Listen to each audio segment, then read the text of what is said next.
अच्छा सर, अब मैं जरा इस पे यानी तारीख हो के ऊपर बात हो गई, उसकी हदूद पे भी थोड़ी सी बात हो गई। अब मैं ये आपसे जानना चाहता हूँ कि हमारे यहाँ जो सेकुलर मुफक्किरीन ने, और खासतौर पर जो मगरिबी, उन्होंने इंसानी तहजीब की तकसीम यूं की कि देवमालिया देवमाला का अहद था, मिथ का, और शायद वो मजहब को भी उसी में रख देते हैं, जिसको हम मजाहिब कहते हैं। फिर उसका बाद वो कहते हैं कि फलसफा और मंतिक का दौर आया, और फिर उसके बाद साइंसियत। यानी हम बड़े इस हिसाब से मगरिबी तहजीब अपने आप को तीन अदवार में तकसीम करती है। तो इन तीनों अदवार में क्या अकल के से मुतालिक कोई इख्तलाफ है उनके यहाँ भी, कि अकल है क्या, उसकी हदूद क्या है, या एक ही, यानी इस पूरी तीनों अदवार में वो अकल हाँ का एक ही मफहूम लिया जाता है? हाँ, बस मेरा मेरा रुझान इसमें ये है कि ये असल में बाज मगरबी फलसफियों ने हिस्ट्री जब इंसान की देखना शुरू की, तो आखिर में आके उनको वन वे और दी अदर मगरिब में उसका उरूज नजर आता है, और यहाँ एंड भी नजर आता है, चाहे वो कार्ल मार्क्स हो या चाहे कॉन्टे हो या कोई भी हो।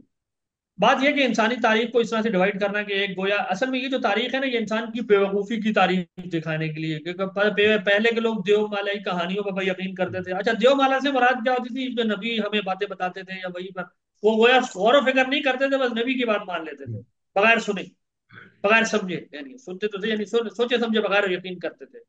फिर इंसान जब थोड़ा सा और अक्लमंद हो गया, तो फिर उसने अपनी अकल के बलबूते पर जो है ना फलसफियाना गौर व फिक्र शुरू कर दिया, और फिर वो उन्हीं सवालों को अपनी अकल से हल करने लगा।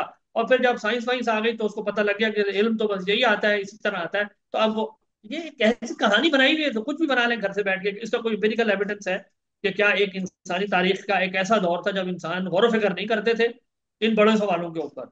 आप ये देख लें कि जो अवेलेबल लिटरेचर है, चाहे वो हिंदू मत का हो, पुराना से पुराना, जी।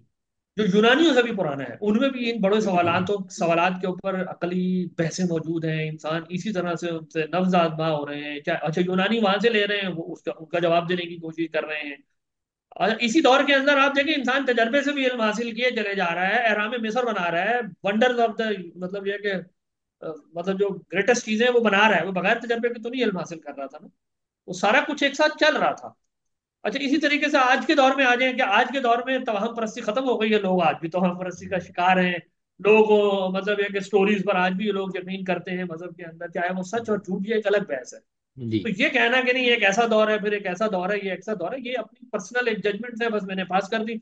मैं इसके बारे में बरक्स बिल्कुल यूं कह सकता हूँ कि इंसान हर दौर में जो है वो खुदा के बारे में तंजीह और तशबीह के मसाइल में पढ़कर जो है वो गलत तरफ जाते रहे। कुछ लोग तशबीह में इतने आगे बढ़ जाते थे कि वो खुदा के लिए अवतार बना लेते थे, वो इंसानों को ही खुदा बना लेते थे, सूरज को खुदा बना लेते थे, कि चूंकि सारी मनफियत इससे मिल रही है, तो इसलिए यही गोया खुदा की पर्सोनिफिकेशन हो गई है इसके अंदर, या खुदा की किसी सिफत की वो पर्सोनिफिकेशन करके उसकी इबादत करना शुरू कर देते हैं। जैसे ये लक्ष्मी का एक तस्वर है कि भाई लक्ष्मी की इबादत करोगे। लक्ष्मी का तस्वर असल में क्या है कि ये खुदा की वो सिफत है जो दौलत अता करती है। यानी रज़ाक़ुल। अगर मैं अपनी लैंग्वेज में उसको ट्रांसलेट कर दूं, तो गोया यूं समझ ले, मैं कहूँ रज्जाक जो है ना एक अलग से पर्सोनिफाइड खुदा है, और मैं उसकी इबादत करना शुरू कर दूं। ये जो हम्म। रहमान को अलग कर दूं, रजाक को अलग कर दूं, तो ये सिफात की पर्सोनिफिकेशन इंसानों ने की, गलत किया। अच्छा, बाद लोग तंजीमें इतने आगे चले जाते थे कि वो खुदा ही गुम कर देते थे, उन्हें मिलता ही नहीं था खुदा, इतना इतना करते करते गायब हो जाता था, मालूम हो जाता था, या फिर ये इस कायनात को ही खुदा बनाना शुरू कर देते थे। तो पॉइंट ये है कि मैं ये सारे नजरियात आप देखें आज भी मौजूद है। तो हम बता बिल्कुल। सकते हैं कि इंसानी तारीख के अंदर इंसान ये सारी बातें हर दौर में सोचते आए हैं और आज भी सोच रहे हैं। तो ये कह रहे नहीं पहला वाला ऐसा था, फिर यूं था, फिर यूं था। अच्छा, दिलचस्प चीज ये है कि इल्म सिर्फ हिस्स से आता है, ये भी कोई नई राय नहीं है ना, ये बहुत पुरानी राय है ये। हम्म। कई मतलब जो लोग कहते थे कि हिस्स से जो चीज मालूम होती है बस वो इल्म है, जो चीज हिस्सियात में नहीं आती वो इल्म नहीं है। तो हमारे मुतकल्लिमीन की किताबों में इनके साथ बहसें मौजूद हैं, रद्द करते हैं वो इन लोगों को। तो बिल्कुल। ये जो एक स्टोरी टेलिंग है, इसको आप बस कह सकते हैं स्टोरी टेलिंग है। जैसे टार्जन की स्टोरी सुनाई जाती है बच्चों को, बच्चा मतलब उससे इंस्पायर हो अच्छा। जाता है। तो ये खुद मगरबी सही। फलसफियों ने अपनी बड़ाई बयान करने के लिए स्टोरी जो है वो इस तरह की बनाई हुई है। वो जैसे वो कहते हैं ना कि ये, वो अब मुझे उनका नाम याद नहीं आ रहा, वो ब्लैक्स के बारे में, यानी वो उन्होंने ये अंग्रेजों की माइंडसेट बताया। उन्होंने कहा कि ये ना जब इन्होंने किसी को हीरो बनाना होता है वो गोरा होता है, यानी वो कहते हैं देखो ये हम्म। टार्जन है ना, ये गोरों का एक वो था, और वो जाता है, यानी जो जंगलों में सदियों से काले रह रहे हैं, उनको जानवर की जुबान समझ में नहीं आई, इनकी स्टोरी का टार्जन जो है वो उनकी जुबानें भी समझता है। तो वो कहते हैं इस तरह अपनी ना ये बड़ाई बयान करने के लिए स्टोरियां बस बयान करते हैं। तो ये बाद यूरोपीय लोगों ने अपनी ये स्टोरियां लिखी हुई है और हम उनको संजीदा समझते सही, सही।